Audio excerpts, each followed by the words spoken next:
You ask Tiger to solve. This deals with linear equations with one unknown.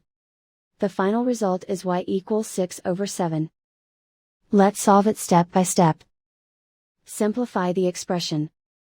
Expand the parentheses. Simplify the arithmetic. Find the greatest common factor of the numerator and denominator.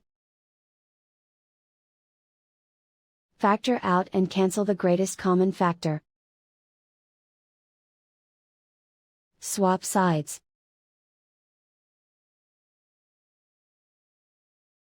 Group all constants on the right side of the equation.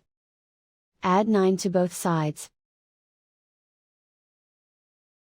Simplify the arithmetic.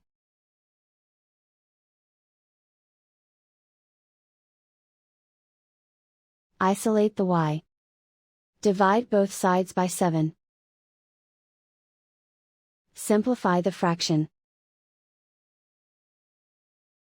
And so the final result is y equals 6/7.